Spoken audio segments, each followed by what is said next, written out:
Aujourd'hui, je crois que c'est aujourd'hui. Euh, Aujourd'hui, il y a eu, ça a beaucoup tourné dans les réseaux sociaux. Ça a été publié, je pense, dans toutes les plateformes de journaux ou de news israéliennes. On a publié aujourd'hui un trésor qui a été trouvé dans une grotte à côté d'un wadi, d'un oued, d'un lit de rivière asséché dans le désert qui s'appelle le Nahal Darajé, dans le nord de la mer Morte, donc le désert de Judée, le nord de la mer Morte. Il y a là-bas une grande grotte qui s'appelle Meharat Mourabat, la grotte Mourabat. Et on a trouvé il y a quelques mois un trésor. Ce trésor qu'on a trouvé, c'est une boîte. Donc là, vous voyez donc la grotte qui se trouve donc dans le désert, dans le nord de la mer Morte. Et on a trouvé à l'intérieur de cette grotte un trésor. C'est quoi? On a trouvé une boîte en bois, une boîte conique en bois, extrêmement bien conservée, Efchar Lavir, Shmuel. Et dans cette boîte en bois, protégée, vous avez les choses suivantes. Regardez, vous avez du tissu de couleur argamane, je crois que c'est écarlate. Mais en fait, ce qui nous intéresse, c'est, regardez, vous avez une série de pièces. C'est 15 pièces, Efchar Lavir, voilà. Les 15 pièces que vous voyez ici, et ce sont toutes des pièces de l'époque Hashmonaïte, donc de l'époque de l'histoire de Hanouka. Donc c'est un trésor de 15 pièces d'argent qui a été trouvé et qui a été publié aujourd'hui. Et en fait, on a des dates sur ces pièces-là. Les dates qu'on a sur ces pièces-là, il y a deux rois, si je ne me trompe pas. Il y a le roi Talmaï, il me semble que c'est Ptolémée en français. Et ça va jusqu'à un roi qui est bien connu, qui est Antiochus Epiphanes, donc Antiochus le quatrième.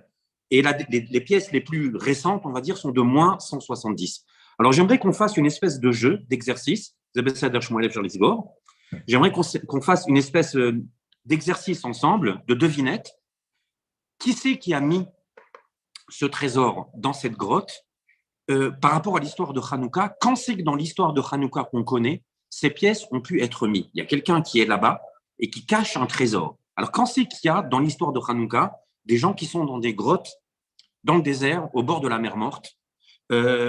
Première possibilité, ça va bien avec les dates qu'il y a sur les pièces. La première possibilité, c'est plus ou moins avec le début de la révolte. Rappelez-vous, le début de la révolte commence à Modine. Ça commence quand les envoyés d'Antiochus demandent à Matityahu de participer à la cérémonie où il doit égorger un cochon, etc., en l'honneur de Zeus. Il refuse de le faire. Il tue celui qui veut le faire et il prend la fuite avec ses 5 fils vers, nous dit le livre des Maccabim, Sefer HaMaccabim Aleph, le livre des Maccabim 1, nous dit qu'il va vers le désert, mais en fait, on sait qu'il va vers les montagnes qui sont les montagnes de Gofna. Les montagnes de Gofna, c'est les montagnes qui sont à l'est de Modi'in, Et donc, c'est par là qu'il prend la fuite. Et il se cache dans des grottes. Mais il n'est pas le seul à se cacher, parce qu'il a des partisans, Matityahu. Les Maccabim ont des partisans, les Hashmonaïm ont des partisans, et ces partisans-là vont eux aussi prendre la fuite et s'en vont, nous dit le livre des Maccabim, se cacher dans le désert. Quel désert? Le désert de la mer Morte. Et on vient dire aux Grecs, aux Séleucides, on vient leur dire à Jérusalem, les partisans de Matityahu, celui qui a lancé la révolte, ou ce qui semblerait être une révolte, se cachent dans le désert. Et donc, on détache une force armée qui va les traquer dans le désert et qui les traque dans une grotte dans laquelle ils sont cachés. Et on leur propose de se rendre et donc en fait de se coucher en fait devant les Séleucides et de ne pas faire partie de ceux qui se révoltent. Ils refusent de le faire et donc ils sont attaqués. Et quand ils sont attaqués, c'est un Shabbat et il y a une histoire sordide qui est racontée par le Sefer HaMaccabim notamment, qui dit que c'est un Shabbat et donc ils décident de ne pas se battre. Et comme ils décident de ne pas se battre, ils sont massacrés jusqu'au dernier. On parle de 1000 morts. En tout cas, c'est le chiffre qui est mentionné dans le livre des Maccabim. C'est avant déjà les combats de Yehuda. C'est le tout début de Hanouka. Donc, on est vraisemblablement autour de moins 167. Moins 167, c'est une première possibilité. Cette possibilité, on la connaît, elle fait partie de l'histoire de Hanouka qu'on connaît. Mais en fait, il y a une autre possibilité. Cette autre possibilité, c'est qu'en fait, ce trésor-là, ces pièces-là, ont été cachées par des gens qui se réfugient, mais après l'histoire de Hanouka. Ça veut dire après le fameux 25 qui se lève au temple, et la fiole d'huile, et les 8 jours, etc., et le miracle, quelques années après. Quelques années après, on a besoin de se réfugier dans le désert de nouveau. Ça va pas très bien avec l'histoire qu'on connaît. Alors, je fais un petit récap. je rajoute, enfin, et j'accentue deux, trois points. Rappelez-vous, celui qui va mener la révolte, après que Matityahu meurt, il meurt très vite, Matityahu, dès que la révolte commence, il meurt sûrement de vieillesse et de fatigue dans les grottes, c'est Yehuda, un des 5 fils. C'est Yehuda. Lui, Matityahu a désigné Yehuda et Shimon, mais il semblerait que c'est Yehuda qui prenne la tête. Et donc, Yehuda va, on connaît 8 combats, qui sont les combats de Yehuda à Maccabi. Après le 4e combat, Yehuda profite d'un flottement suite à la 4e victoire, donc du 4e combat, dans l'armée ennemie et le général Lysias, et il sent que le moment est venu, et donc il dit, venez, on fonce maintenant à Jérusalem, et on va libérer le temple et purifier le temple. Ils vont à Jérusalem, ils libèrent le temple, ils purifient le temple, ils préparent le temple pour le culte de nouveau, et le 25 du mois de Kislev, ils inaugurent le temple avec toute l'histoire qu'on connaît autour. Maintenant, il y a un point qui est important.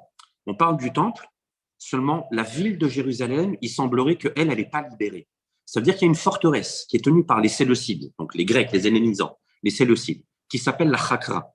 Cette forteresse-là est la forteresse, en fait, qui tient en place les Séleucides et leur mainmise sur Jérusalem. Cette forteresse, elle tient, elle n'est pas prise par Yehuda. Donc, il y a une libération religieuse, on va dire, de Jérusalem par rapport au Beth Amikdash. C'est le 25 de Kislev, mais l'indépendance de Jérusalem, d'ailleurs de tout Israël, n'est pas retrouvée. J'avance dans mon histoire. Yehuda Maccabi va perdre son 5e combat, perdre un des frères, c'est déjà le premier qui meurt, Elazar, rappelez-vous, qui meurt sous l'éléphant.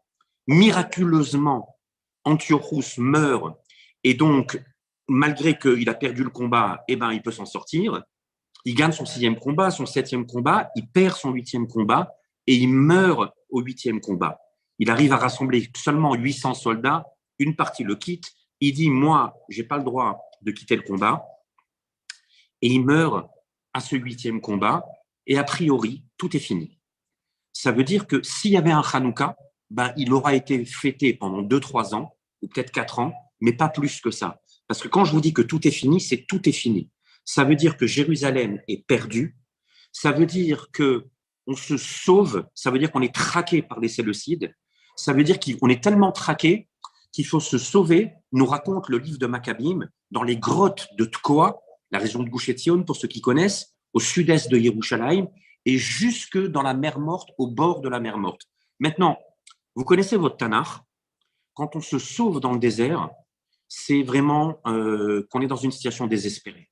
Et plus on est dans un désert difficile, plus on est loin, plus on est proche en fait de la mer Morte, et plus on est traqué, et plus on est dans une sale situation. Rappelez-vous, le roi David, traqué par Shaoul et ses 3000 soldats, le dernier endroit en Israël, avant de quitter Israël, où il essaye de se réfugier, c'est au bord de la mer Morte, dans les forteresses, dans les falaises de En-Gedi. Et bien là, c'est pareil. Ils se sauvent dans des grottes.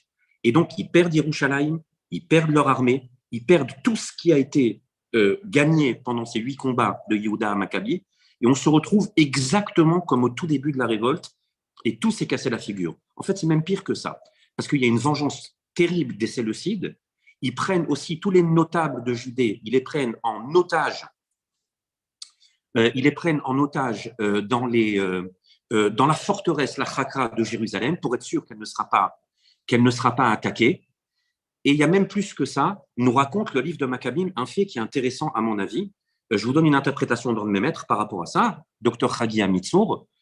On ordonne de casser, de détruire les murs du temple qui avaient été construits par Yehuda Maccabi. Pourquoi est-ce que ce fait, qui a priori, pourquoi est-ce qu'on parle des murs du temple? Pourquoi est-ce que c'est important? Parce qu'en fait, dans un temple grec, il n'y avait pas de mur. Le temple devait être ouvert. Et donc, en fait, quand Yehuda Maccabi arrive, avec l'histoire de Hanouka qu'on connaît, et qu'il reprépare le temple, il le remet en état pour qu'il puisse être le Beth Amikdash, eh ben, il va reconstruire les murs du temple qui avaient été descendus par les Grecs parce qu'ils en avaient fait justement un temple grec. Et donc, si le livre des Maccabim, si l'histoire nous raconte que les Séleucides vont de nouveau détruire les murs du temple, ça veut dire que le temple redevient un temple païen. Et a priori, c'est le Hanouka le plus éphémère qu'on connaisse. Et voilà, quoi, tout s'est cassé la figure. C'est même plus que ça. Je vous donne encore un élément pour que vous compreniez combien, en fait, on a tout perdu, on est même parti en arrière. Ceux qui vont mener la révolte après Yehuda, ce sont deux frères. Il reste trois frères. Yehuda est mort, Elazar est mort. Il reste maintenant Yohanan, Jonathan et Shimon. Jonathan est acculé par le général qui se bat maintenant contre lui, qui s'appelle Bakrides. Et comme il est acculé, qu'il doit se battre, il dit à son frère Yohanan, il lui dit, prends les femmes, prends les enfants, traverse le Jourdain et va chez nos alliés, les Nabatéens, la ville de Medva, ce sont nos alliés, réfugiez-vous là-bas, pendant que nous, on essaye de tenir et de doucement reprendre le dessus. Et donc Yohanan prend les civils, prend les femmes et les enfants, traverse le Jourdain, et ils sont massacrés jusqu'au dernier. Ça veut dire que nos alliés, ceux qu'on croyait être nos alliés, qui sont les Nabatéens, ils savent très bien qu'il est foutu, que les Maccabim sont foutus, que les Hashmonaïm sont foutus, et donc ils vont transgresser, ils vont rompre leur alliance, parce que maintenant il faut être copain avec les Séleucides, et donc voilà, les familles sont perdues, les enfants sont perdus, et le troisième frère des Maccabim va mourir. Et doucement, pendant 2 ans, Jonathan va doucement reprendre le dessus, mener des opérations de commando, sortir de ses grottes. Il va épuiser l'armée séleucide et doucement commencer à constituer une armée régulière, et pas seulement des paysans qui prennent les armes quand il y a besoin de prendre les armes. Il devient une force, il gagne des combats, il se venge de ses ennemis, il fait payer très cher ceux qui ont rompu des alliances contre lui, les alliances qu'il y avait avec lui, notamment les Nabatéens et d'autres. Il devient donc une force redoutable et il devient une force politique importante. Et donc, en fait, on a ici, si vous voulez, une politique un petit peu différente de Jonathan par rapport à son frère Yehuda. Au lieu d'opérations commando et de guerre, et on fonce à Jérusalem, il est maintenant en train de reconstruire quelque chose qui va lui permettre d'arriver vers quelque chose qui inclut le temple, mais pas seulement le temple. On comprend maintenant que l'idée qu'il y a derrière tout ça, c'est une idée de souveraineté. C'est une idée de souveraineté. Il prend du poids politique, et donc quand il y a des guéguerres entre les successeurs séleucides, les Grecs, pour savoir qui c'est qui va être le nouveau roi, etc., chacun veut compter avec Jonathan, chacun lui promet, et Jonathan va devoir choisir avec qui il fait son alliance. Et je vous rajoute un fait qui est intéressant, et j'en arrive à ma dernière partie. Dans les promesses que Jonathan reçoit de tous, la promesse du temple, elle est facilement obtenable. Ça veut dire que Jonathan et Shimon peuvent obtenir que le temple soit à eux, que le culte soit un culte qui soit Al-Taharat HaKodesh, qui soit le culte du Beth Amikdash comme il faut, sans idolâtrie, sans tout ce qu'il y avait, pur et purifié. Et pourtant, Jonathan veut beaucoup plus que ça. Les revendications de Jonathan sont des revendications de souveraineté, des revendications qui sont nationales. Et finalement, en moins 142, a priori, on arrive à l'indépendance. Sauf que cette histoire chaotique, elle n'est pas finie. Parce qu'en moins 142, Jonathan se fait avoir, va à une rencontre politique dans la ville de Akko, et là-bas, il est pris dans un guet-apens et il est assassiné. Et donc, en fait, il ne reste qu'un seul des 5 frères, c'est Shimon. Shimon reprend le flambeau et c'est lui, Shimon, le dernier des frères Hashmonaïm, qui va aller à Jérusalem et cette fois-ci, il va conquérir la forteresse et pas seulement libérer le temple. Et il va, pour la première fois, déclarer l'indépendance, recevoir l'indépendance. Elle est reconnue par les puissances. Et donc, enfin, en moins 142, le dernier des 5 frères déclare l'indépendance, une indépendance qui était perdue depuis la destruction du premier temple. Et une indépendance qui va durer jusqu'à la destruction, jusqu'à plus ou moins, qui va durer plus de 200 ans. Et donc, ma question, et avec ça, j'aimerais finir, c'est, alors, qu'est-ce qu'on fête au juste à Hanouka? Qu'est-ce qu'on fête le 25 qui se lève? Parce que si on pose l'histoire comme elle est posée par le livre des Maccabim, par le Sefer HaMaccabim, en tout cas le premier, qui est le plus fidèle, il semblerait que c'est un soldat de Yehuda et des Maccabim qui raconte l'histoire, donc c'est un témoin de cette histoire-là. Eh bien, l'affaire de Hanouka et du 25 Kislev, elle est au tout début, et puis c'est un échelon, enfin, c'est une très bonne nouvelle, mais sauf que tout ça, c'est perdu.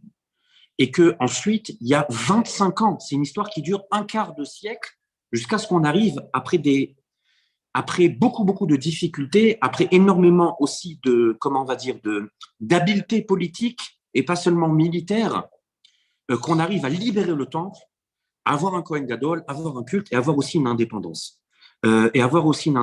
Et donc, la question, c'est qu'est-ce qu'on fête? Et en fait, on fête Hanouka sous deux formes. Il y a les bougies, comme on connaît, et il y a le Hallel, la prière du Hallel qui est dit dans son intégralité pendant 8 jours. Donc, qu'est-ce qu'on fête à Hanouka très exactement, puisque l'histoire, elle n'est pas exactement aussi éclatante que ce qu'on a bien voulu nous raconter quand on était au Gan. Alors, en fait, il y a une question similaire par rapport à l'indépendance de l'État d'Israël qui est posée par le Rav Tzvi Yehuda Kook, le fils du Rav Kook, donc, le Rav Tzvi Yehuda Kook qui pose la question dans un de ses célèbres écrits, à savoir d'où vient la sainteté du Yom HaAtzmaut, du jour de l'indépendance, donc du 5 Iyar de mai 1948. D'où est-ce que ça vient? Il dit, on pourrait dire que la raison pour laquelle on doit se réjouir, la raison pour laquelle on doit dire le Hallel à Yom HaAtzmaut, c'est pour le miracle militaire. Il y a eu un miracle militaire. La guerre d'indépendance, c'est un miracle militaire. On n'est pas encore une armée, on se bat contre 5 armées, etc., etc. C'est quelque chose qui va commencer en décembre 1947, qui va se terminer en mars 1949. 1% de la population en Israël va mourir. Donc, c'est compliqué, c'est pas éclatant. C'est une grande victoire, mais elle n'est pas éclatante. Exactement comme Hanouka, on pourrait dire que, on dit le Hallel pour la victoire militaire. Sauf qu'une victoire militaire, c'est très bien par rapport à ceux qui l'ont vécu.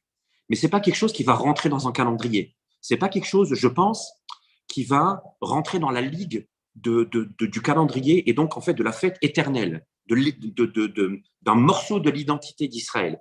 Et puis surtout, comme on le voit avec l'histoire de Hanouka, les victoires, c'est très bien, mais il peut y avoir une défaite après la victoire. Et donc, qu'est-ce que tu fais?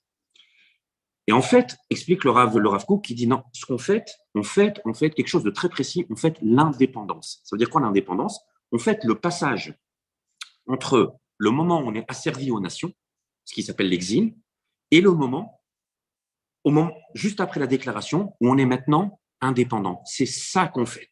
C'est de là que vient la sainteté. Et cette chose-là, elle est oui éternelle. Elle fait oui partie de l'identité. Alors, d'où il sait ça, le Rav Tzvi Yehuda Kook? Quelle est sa source au Rav Tzvi Yehuda? Il me semble qu'on pourrait dire que sa source, c'est Hanouka.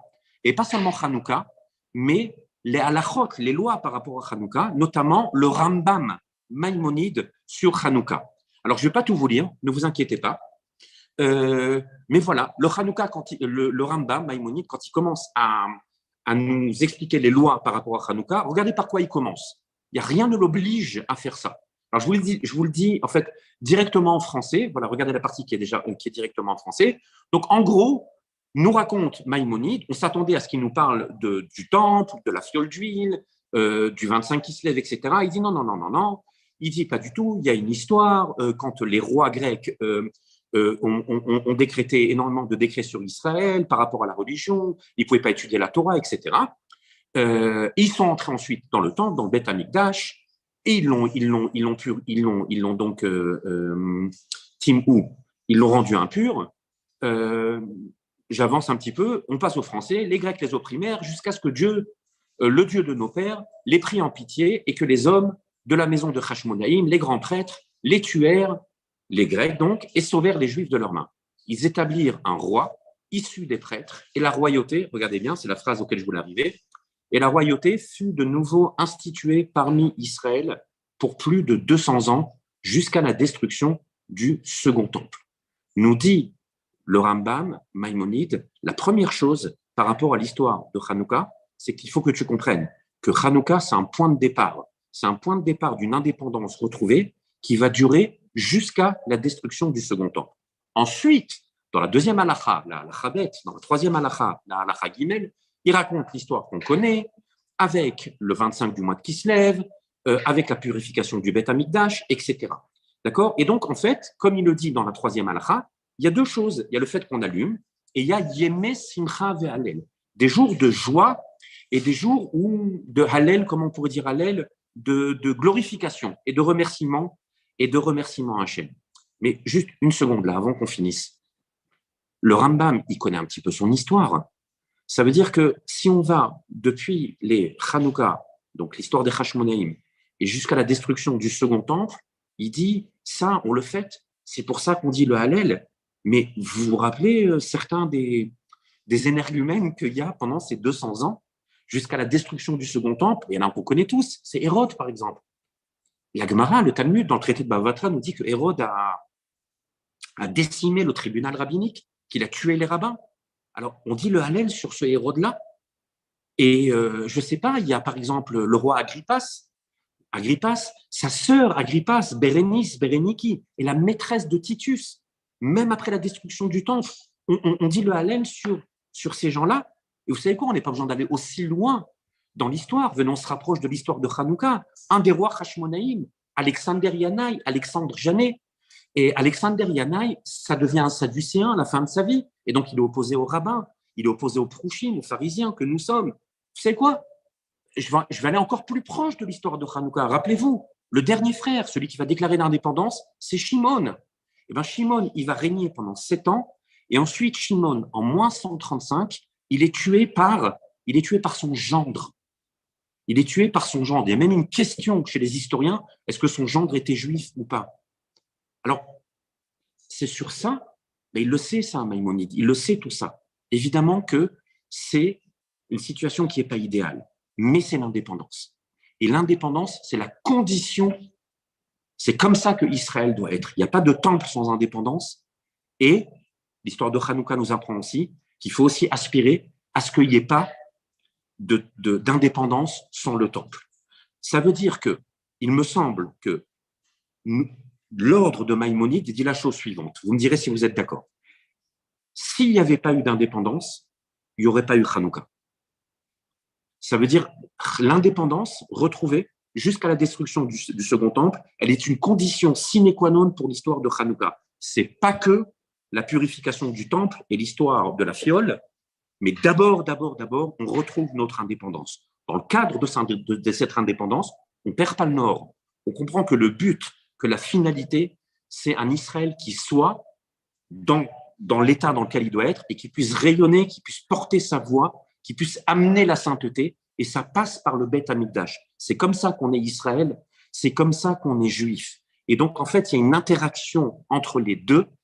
Et en fait, quand on arrive à l'indépendance de Shimon en moins 142, alors on peut valider ce qui s'est passé 18 ans avant, si je ne me trompe pas, qui est la première libération du temple. Et la première libération du temple et l'indépendance interagissent et les deux ensemble créent la fête de Hanouka comme on la connaît. Voilà. Merci d'avoir visionné cette vidéo. Je vous invite à vous abonner à notre chaîne InMode pour plus de replays, de conférences, de cours, d'interviews. Cliquez sur le bouton juste ici et vous êtes abonné à l'InMode. À très bientôt.